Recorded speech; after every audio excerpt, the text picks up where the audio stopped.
and welcome to Good Morning Transfers. Jordan Henderson's move to Ajax is moving ever closer as the Dutch club do everything they can to sign the former Liverpool captain. Manchester United haven't ruled out permanent signings in this window. We will assess their options. And in an exclusive interview, Toney reveals he could leave Brentford this month ahead of his return to football.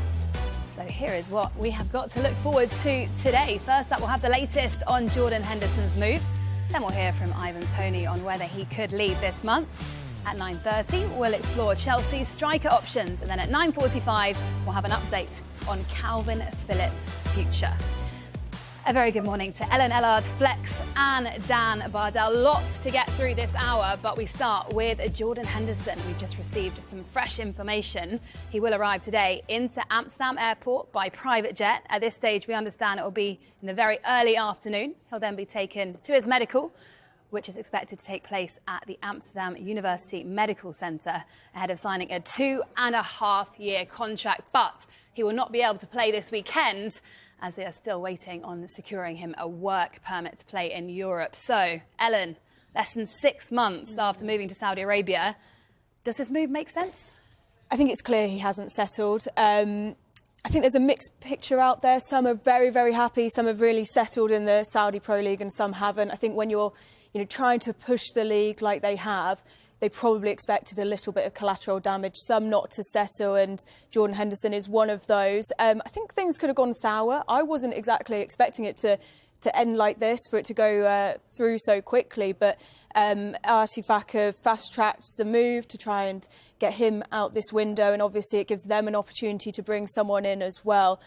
From Ajax's point of view, he's won it all. He's 33, he still wants to play regular football. This season hasn't quite clicked for him out in Saudi Arabia. 17 appearances, just 4 assists, but he brings so much to teams, doesn't he? Such a character on and off the pitch, brings a lot to the dressing room, and that's something that Ajax have been missing. It hasn't really been clicking for them this season, so they'll really benefit from that. The fans are really excited as well, and I think even just from a statement point of view from Ajax, if you've got the club saying we want to break the bank for a player, as an Ajax fan, that must make you so excited. So I think it really makes sense for the player and it makes sense for the club as well.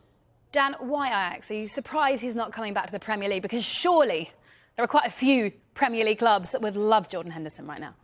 Well, if they did, they didn't make themselves known this January. It doesn't sound like there was any real Premier League interest at all. I think Juventus were probably the only real big team that was sniffing around him, and that's fallen away. And why do you think that is? Why do you think there wasn't interest from Premier League clubs? Look, there's no getting away from it that this move to Saudi Arabia has been an absolute disaster for Jordan Henderson. It has damaged his reputation. He's come out and done interviews since the move. I personally don't think he came across well in those interviews, and I almost think now with this move to Ajax, it looks like it was really the only destination that he could have taken up. But in a way, it might be quite a clever move, because I think Henderson and his camp, in my opinion, are trying to shift the narrative a little bit. That look, it's not all about money. Jordan Henderson is probably losing money by going to Ajax. The contract that he's going to be on is going to be nowhere near as lucrative as the money he was on in Saudi Arabia. But it's not a stereotypical move that English players have made. We've seen young English players play in Holland in recent years. Marcus Edwards, Reece Nelson, Madueke came from Holland to Chelsea. But the Eredivisie has never really been a place that the English players have gone. And look, Ajax have been a formidable team over the years. They are a massive club.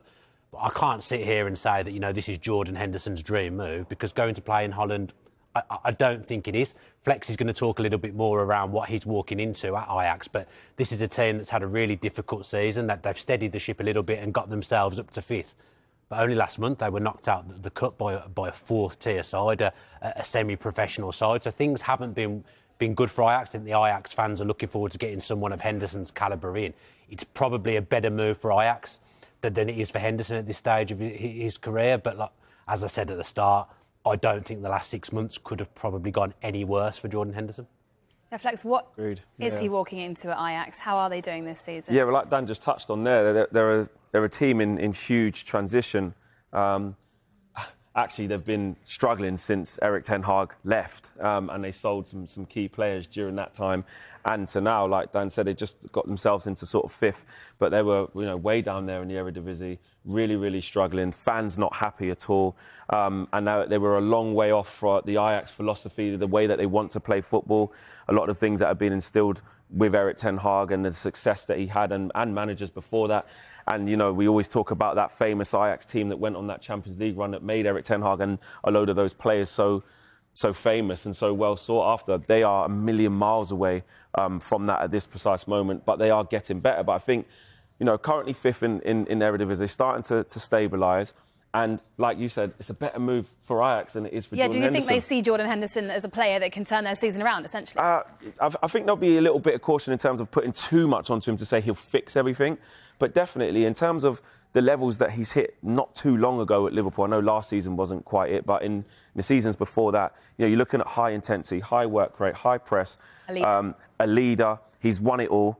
He's been a captain as well. And I think this young Ajax team as well, especially in midfield, lacks that, and I think Ajax fans will be very excited and very happy to see that actually Ajax are showing some intent to get players of that calibre and still show that they are ambitious.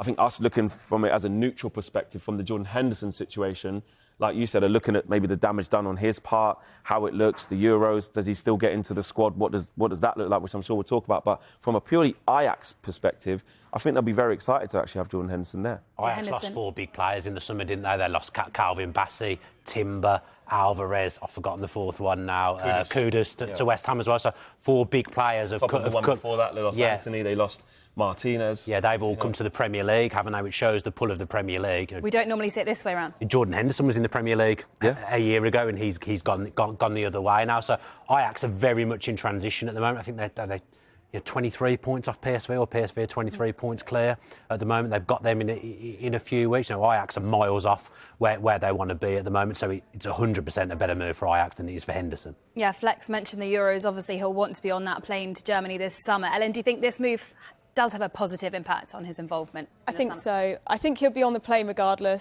We talk about it when we speak about Kalvin Phillips. Gareth Southgate is a creature of habit.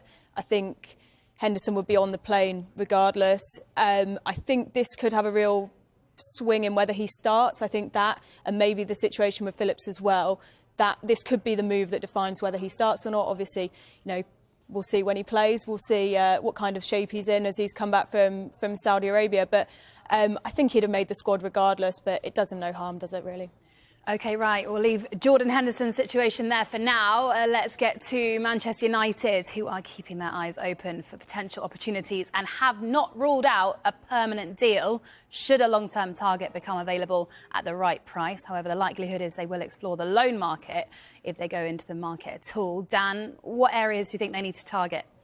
Flex will know this better than me, but there's going to be a definite Flex, shift. What areas? I've got a clue. Manchester United are going to be operating in a different manner in the summer to perhaps how they're going to operate in January. Ineos are coming in with a fresh mindset, fresh ideas. They've been looking at what's worked in Manchester United previously and more recently what hasn't worked. So it sounds like they're going to be having a younger, fresh approach when they're looking at their recruitment and the players that they look to bring in.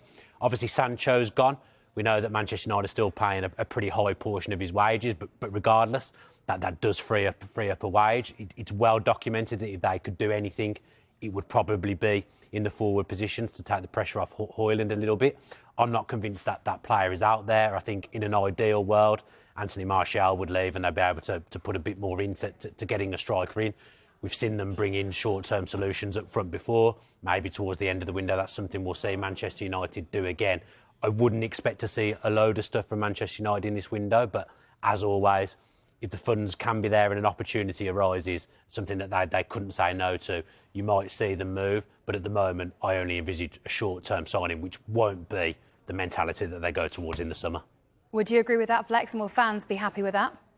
I agree with what Dan's saying in terms of where Manchester United are at. It's very difficult for them to do anything long-term. I think that's been very well documented.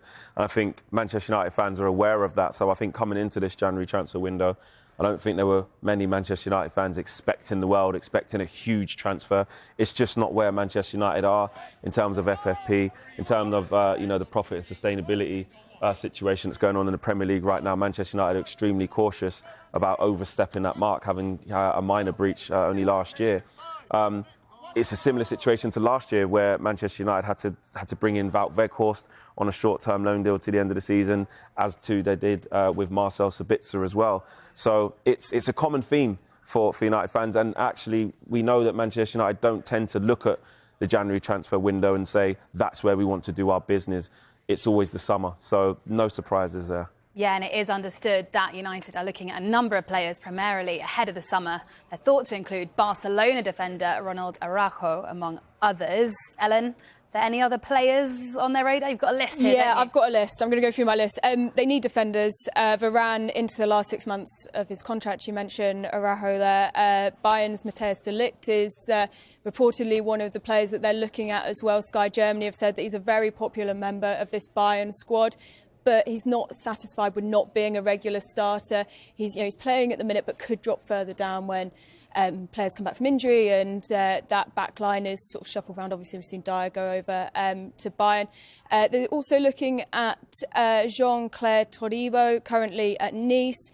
They already have a left-footed right winger, obviously in Anthony, but he hasn't really made, as is well documented, the impact that the club would have wanted. So Michael Olise, it's obviously catching a lot of attention, could be an option in that area. Striker also looks likely. One of the names that's had a lot of interest around him is Joshua Zirkzee. He's reportedly got an exit clause in his Bologna contract that will become active in summer. One to watch. Dutch under-21 has 9 goal involvements in his last 19 league games.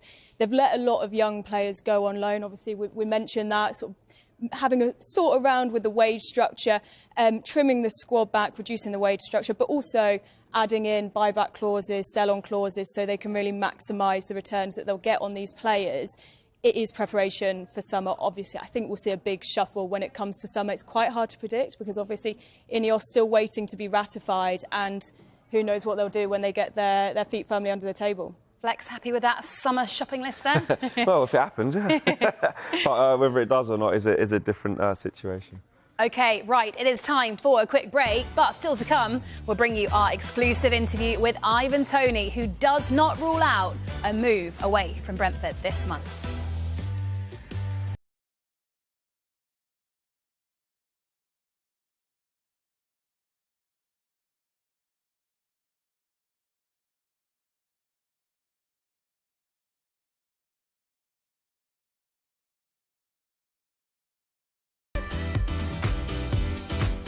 Nothing beats a Jet2 holiday.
Welcome back to Good Morning Transfers. Now an exclusive interview with Sky Sports yesterday. Ivan Toney gave the biggest hint yet that he wants to leave Brentford.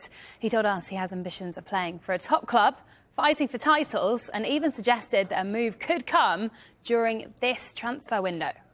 Well, I don't know. You can never predict when's the right time to move elsewhere. But, I mean, it's obvious that I'd like to play for a top club. Everybody wants to play for the top clubs, fighting for titles and these kind of things. So whether it's this January, the right time was to be, a club was to come in and pay the right money, who knows? But my main focus is doing what I do on the pitch and let the background work take care of itself. I mean, I have to say, I have listened to you speak in another interview quite recently where, I mean, to make no bones about it, you are a very, very ambitious footballer. You were talking about wanting to be England's number 9, and you said it in a really respectful way to Harry Kane. You know how good he is, but that is like the benchmark you set for yourself. Of course, to be the best, you have to play with the best and then compete against the best. We all know Harry Kane is one of the best strikers in the world, and he's been doing it for some years now. So if I want to be the England's number 1, then I have to compete against him. And I mean, he's not a bad striker to be taking tips off and be training with. So yeah, I just got to keep scoring goals, keep playing well, and who knows what can happen. And if I just fall short of that, then hopefully I'll become the second best in the world. Yeah, I mean, it all sounds daft to say, but are you anywhere in your mind that you're thinking this could still be a decent season? There's time, score goals, keep Brentford up. There's Euros coming up in the summer. You know, so with all this ban, either side of it, you have a 20-goal season and hopefully a season now that ends well as well. Yeah, I mean, I have a target on how many goals I want to get, and if I hit that or get close to that, then I feel like it's still a good season for myself. And like you said, the main focus is keep Brentford up, which I'm sure we'll have no troubles in doing because we have more than enough in the squad to do that. And everybody doesn't. We are kind of in a relegation battle, but everybody knows we're capable of getting back to where we should be, which is climbing the table and up in the top half. But yeah, we just got to focus on what we can do, not focus too much on what if we got relegated, what if we go that. Like, the more you think of negative things, the more it's likely to happen. So we're still positive thinking around the ground. Everyone's still in happy moods. If anyone's in a mood, then I'll get them out of it sharp. So Ivan Toney speaking there, saying that it's obvious that he'd like to play for a top club, and if someone was to come and pay the right money in January, who knows, is what he said. Flex, what did you make of that interview? Yeah, I think it's Ivan Toney just reaffirming, obviously, his aspirations to want to play at the top level. I don't think that's any secret to anybody who's been looking at Ivan's journey. Thomas Frank, you know, famously quoted sort of 100 million on, I think it was Monday Night Football, sort of saying the type of player Ivan Toney is. Is he worth that? Well, he is worth that to Brentford, absolutely, especially if they want to retain their Premier League status as well. So, absolutely, in today's market, and to Brentford, who he scored so many goals for, and they're looking to stay in the league, he absolutely is. I think it's important to note that he's also said many times that he wants to repay the Brentford fans. He wants to get back to playing football. And even towards the end of that clip that we just saw there as well, reiterating the fact that the feeling's good around the training ground. You know, they can have the second half of the season and get away from that relegation zone. And one thing you do know when Ivan Toney is on the pitch for Brentford, regardless of, you know, the conversations that happened around him, is that he's going to be committed. He is going to score goals. And, you know, likening himself to Harry Kane and wanting to aspire to be that good, I think is really refreshing. We want to see footballers come out of their shell and explain how they're feeling, and I think Ivan Toney's done just that. As you can see the pictures there of he's back, that's exactly what Brentford, the club, and obviously the fans feel about having Ivan Toney back. So I think it's I think people will home in on obviously that specific line, which rightly so, he wants to play at the top level, we know that, and I think it's probably only going to be a matter of time in the future, but right now you can see that he really wants to be at Brentford at this point in time and make sure that he does his job, which is score a whole load of goals for Brentford. Yeah, the Brentford fans obviously so excited to see him back. They backed him throughout his 8-month ban. If you were a Brentford fan, Ellen, watching that interview, how would you have felt? I think there was a lot of excitement, wasn't there? Yesterday we saw the billboard, everything on social media, this idea of his Freedom Day, you know, he's back. And then I think that line that everyone has hung on, top club, I think that would sting a little. But I still do believe, like Flex says, the overriding feeling will just be excitement to have him back. You know, they've seen what he can do. Brentford in this less than desirable position. I know the top three have been, or the bottom three even have been the bottom three for the majority of the season, but they're only 3 points above the drop zone. They don't want to get dragged into a relegation battle, and he could be the man. And I think I've put a lot of money on him being the man to steer them away from be that. down there had Toney No, been exactly playing. Exactly that, which is why I think we'll obviously talk about it, but they can't lose him, from my point of view, in this window. He's going to give everything for the rest of the season. He's spoken, obviously, there about his ambitions to play for England. In the future, he wants to be England's number 9, but he'll want to be catching the attention of Gareth Southgate, because he hasn't had, you know, like we know, the first half of the season to be banging in and on course for a 20-goal a season this year. So he'll want to be doing everything he can to prove himself to the England manager, and that benefits the Brentford fans. So they'll just be excited to have him back, I think. Well, Dan, you've been crunching some numbers to prove just how important Ivan Toney is to Brentford. Yeah, what have you got for us? Yeah, Ivan Toney, he talks the talk, but he walks the walk as well. And I'm going to walk So is it over. you, Dan? I'm going to walk over to the big screen now and talk about Ivan Toney. I mean, it's dead right, the guys. I think if Ivan Toney comes back for the second half of the season and he stays fit, there's absolutely no chance that Brentford will be in any relegation trouble at all, because he's proven already, you know, what a goal scorer he is in the Premier League. His first season, he kept them up, you know, scored a lot of goals, but it was the second season in the Premier League last season, helped Brentford to their highest ever finish as a club. 20 goals, you know, just look at the company that he's keeping there. Scored more goals than Mohamed Salah for Liverpool last season, the third top scorer in the Premier League. And like I say, Brentford had their best season that they've ever had. They're a really, really good team, Brentford. They've got some really good players. They've always recruited well, even in their championship days, always sold well as well, and managed to build different teams.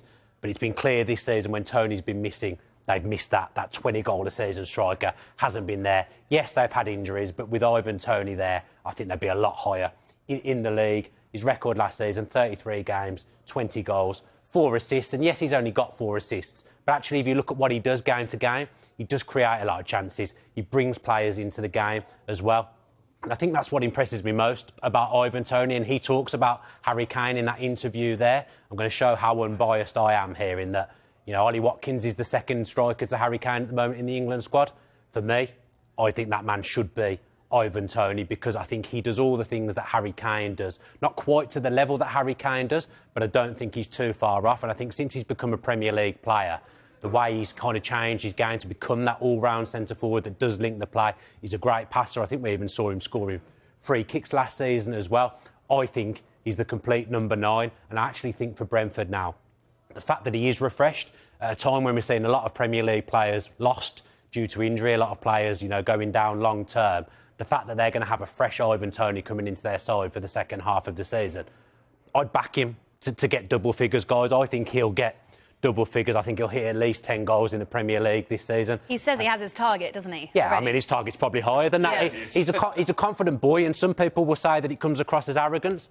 I don't think it does at all. I just think he absolutely backs himself, and I find his honesty really, really refreshing. Yeah, and if he was to go, Flex, yeah, where does this leave Brentford? Do you think it's essential that they bring in a player to replace him if they don't want to get dragged into a relegation battle?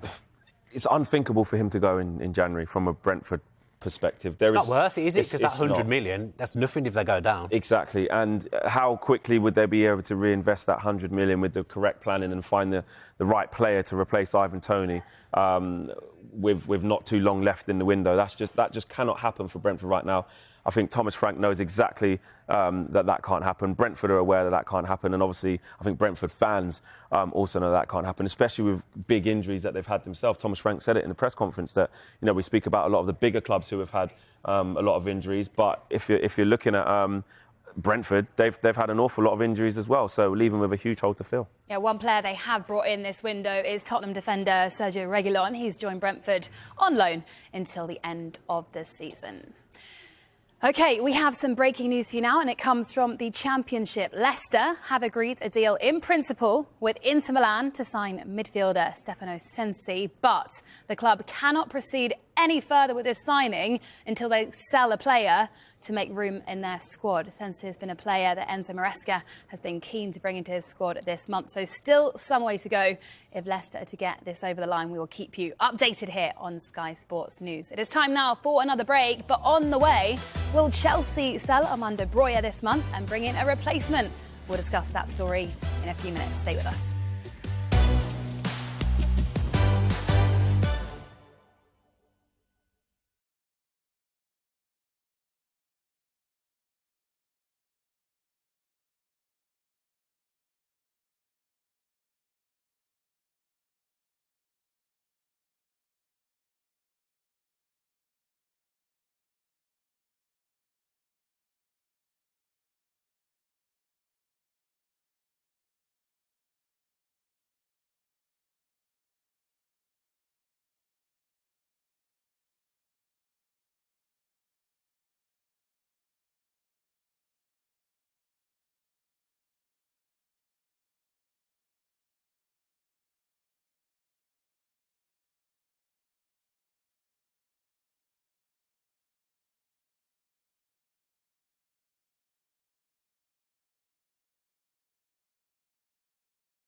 Welcome back to Good Morning Transfers. Let's get to Chelsea then. We know they need a striker, but Dan, do you think the best way is to offload first? Broja's future has been spoken about, reportedly worth £50 million.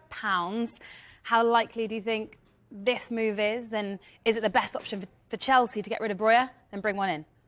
I'm not sure he's worth £50 million. Chelsea might want that, but I'm not sure in the current climate, with the way the world is and the way transfers are, I'm not sure Chelsea would get that.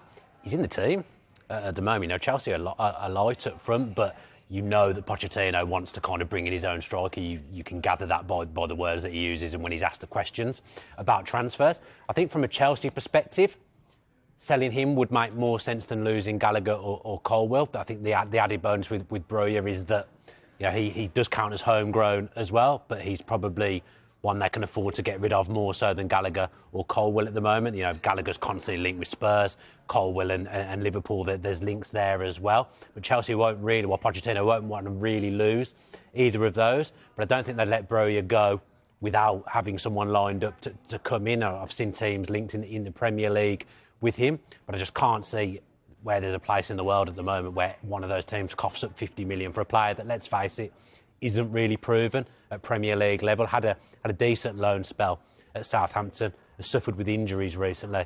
I just don't think there'd be a market there for him at the moment. Well, one player that has been linked with Chelsea is Karim Benzema. Now, he scored 15 goals in 24 games in all competitions Al Ittihad. He's reportedly not happy. Al Ittihad have struggled this season. They're 7th in the league out there in Saudi Arabia. Going from Real Madrid to that, could you see him moving to Chelsea?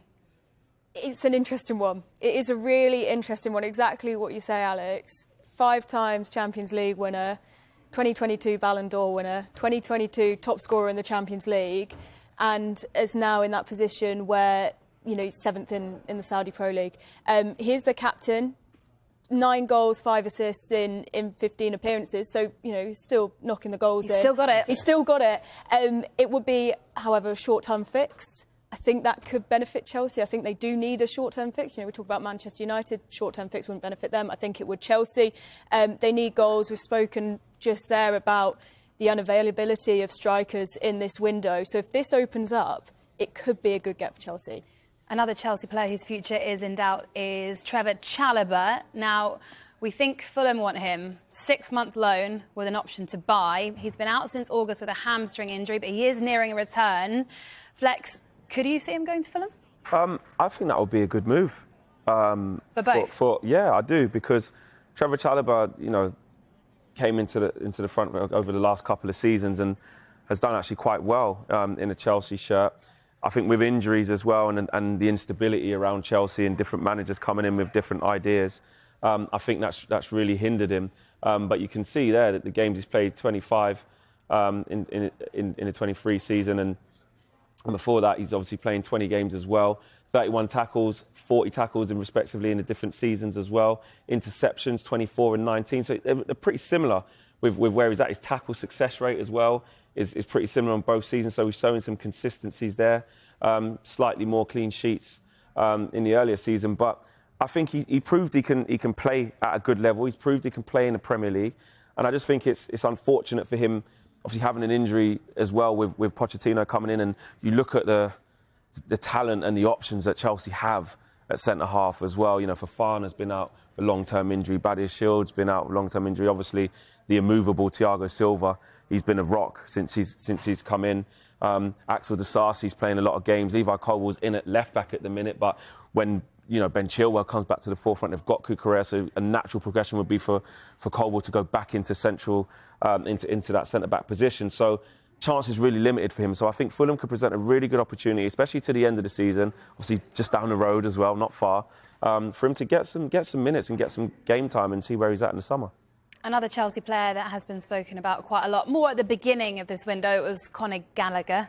Gone a little bit quiet now. Do you think it's more likely that he'll stay put?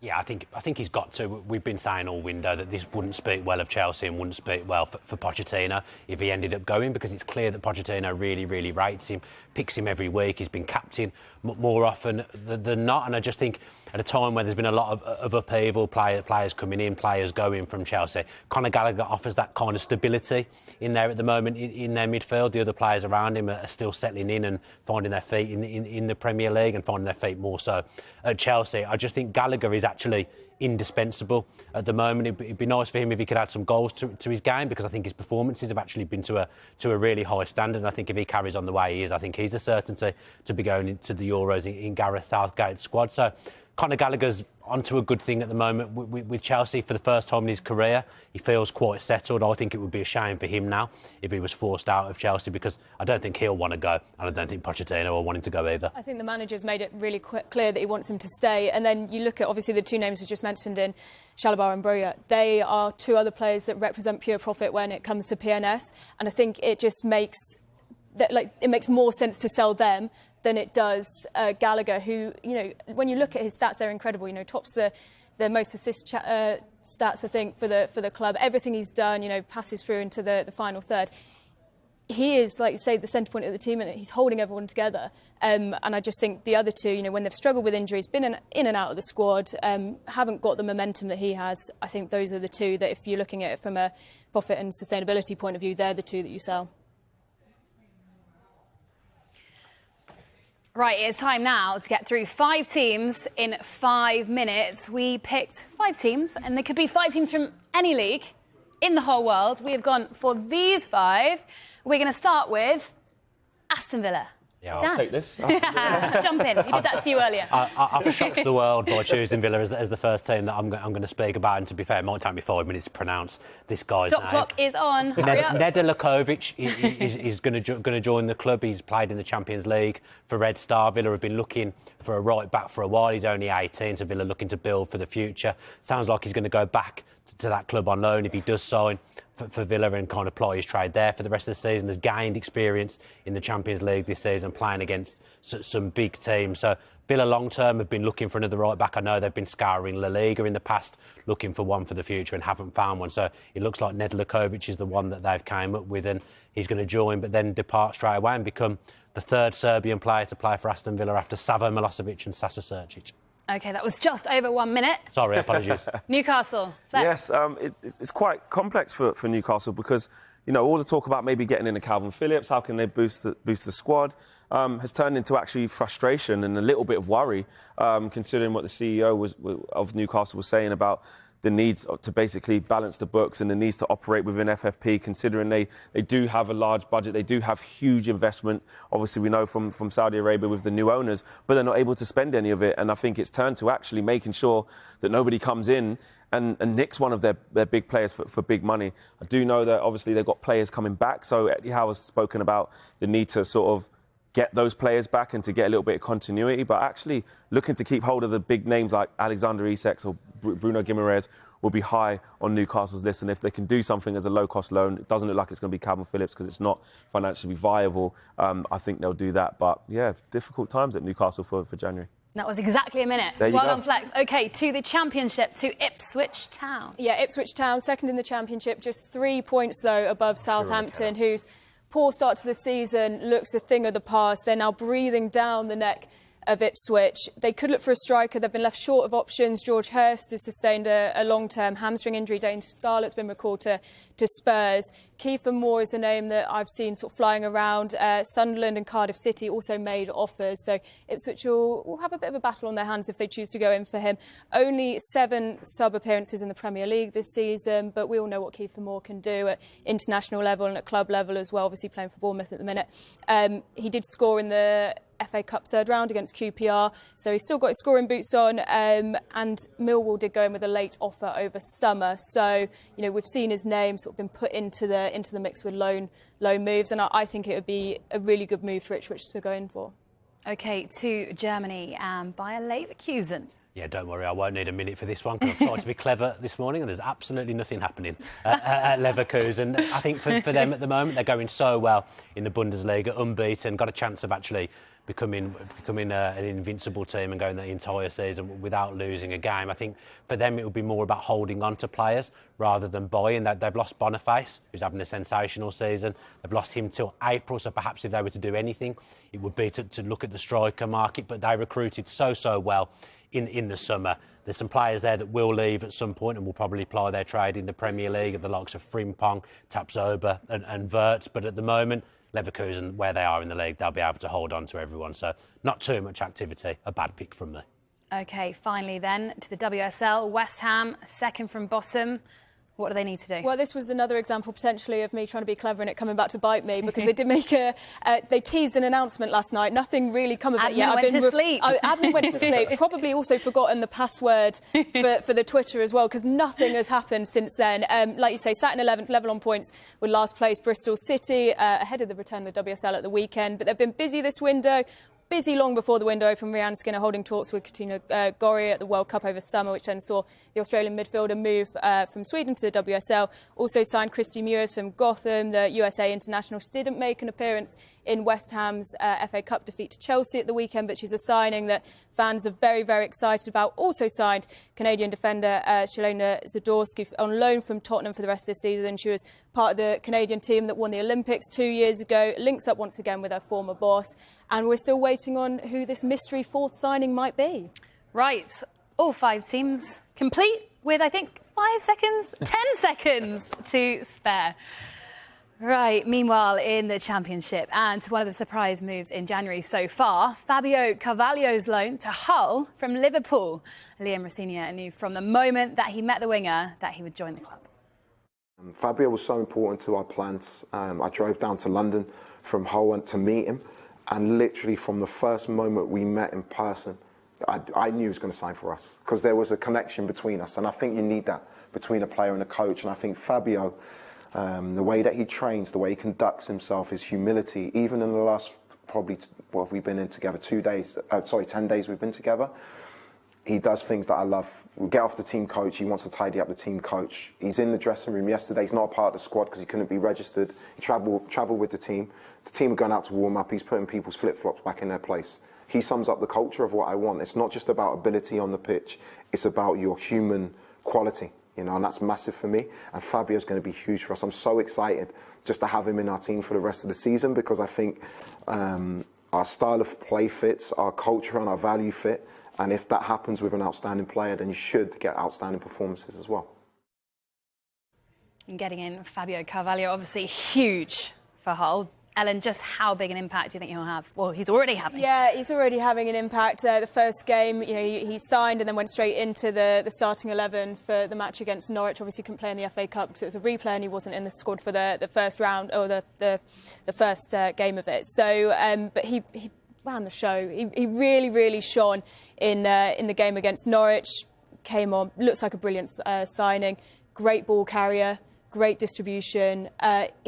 Only had a couple of days with his teammates, but was already picking them out, had his eyes on the runs that were being made. I think he's going to be great for Hull. I love what they're doing. I love listening to Liam Rosenior speak. I think he's a brilliant manager. What the whole club is doing, when the owner speaks, he speaks really well. They've clearly got a lot of ambition, obviously, bringing him in. He had 3 appearances in the Champions League this season. So, they've set the bar really high. They came out the blocks at the start of the season, signing Billy Sharp, obviously, a veteran in the game. He won't be making regular appearances, but still, a good signing, someone who's guaranteed, to get you some goals.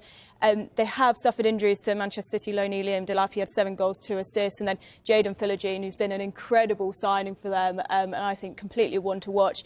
Rosenior touted him as one of the best attacking players in the league. So I think might need to do a little bit more to cover the absence of those two. Dropped down to 9th, just 1 win in their last 7 in all competitions. But what they're building there, I think, could be really special.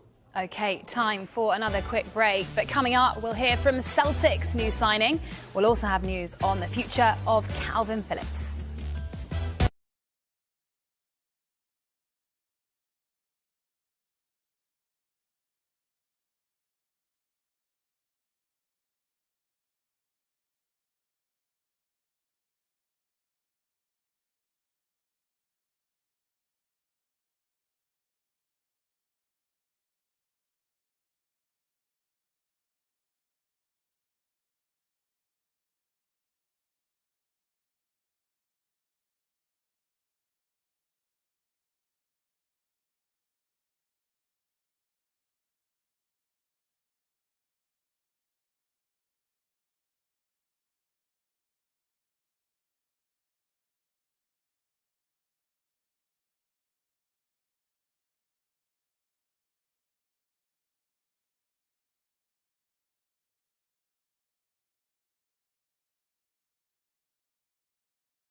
time of the day. It is time for our Premier League selector, and it is working. Great news. No need to pull the lever today. And the team is Tottenham Hotspur. OK, right.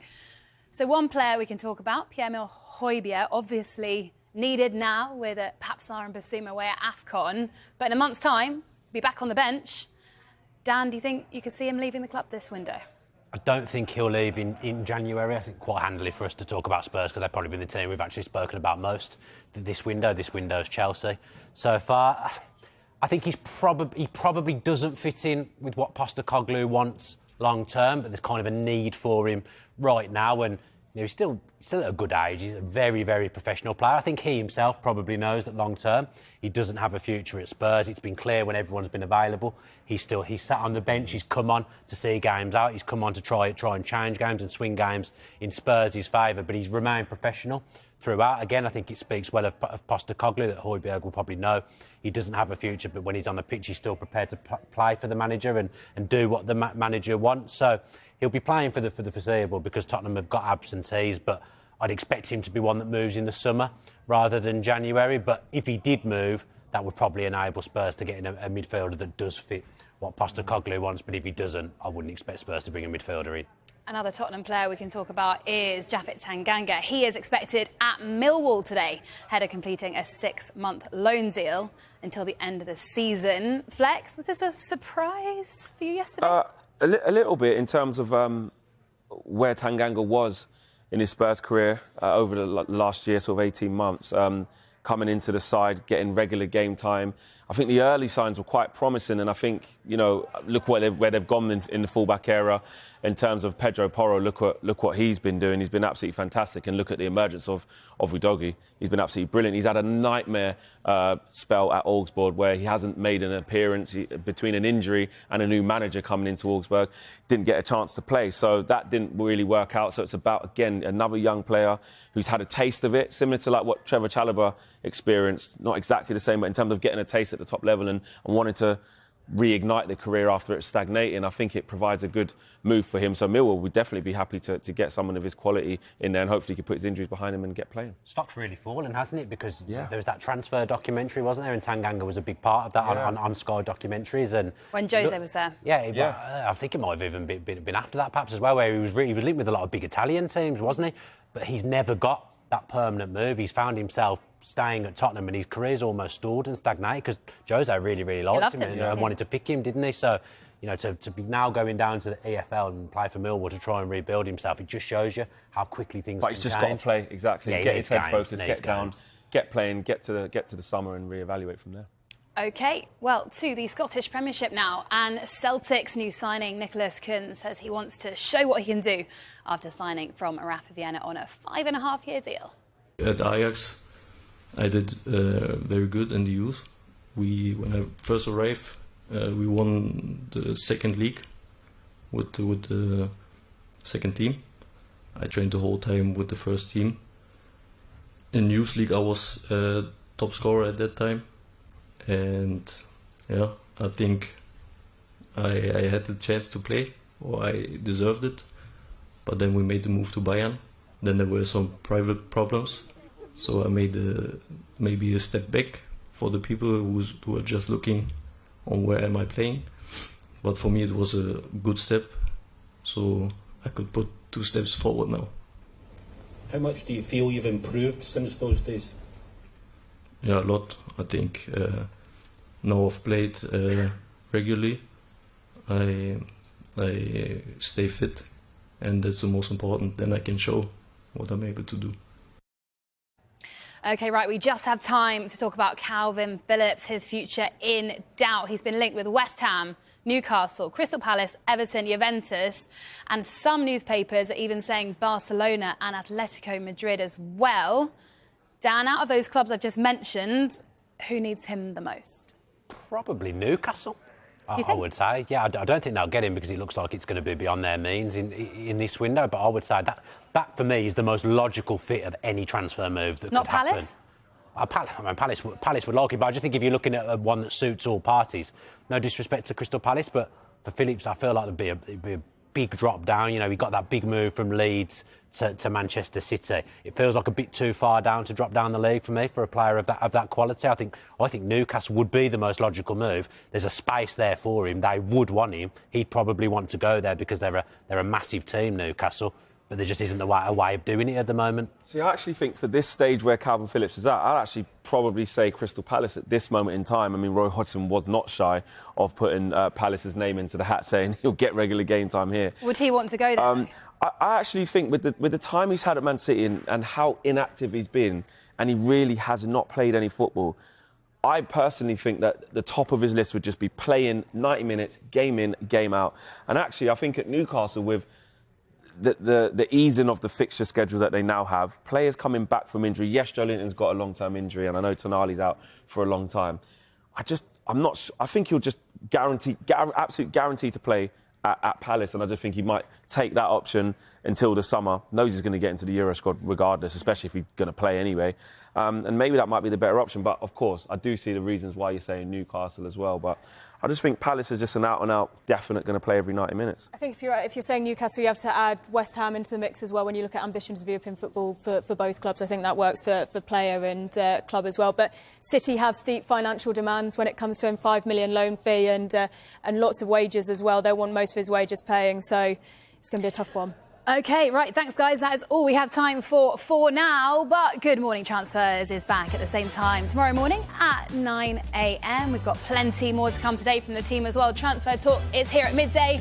And for a full roundup of all the day's news, you can catch the Transfer Show at tonight at 5 and 7 o'clock.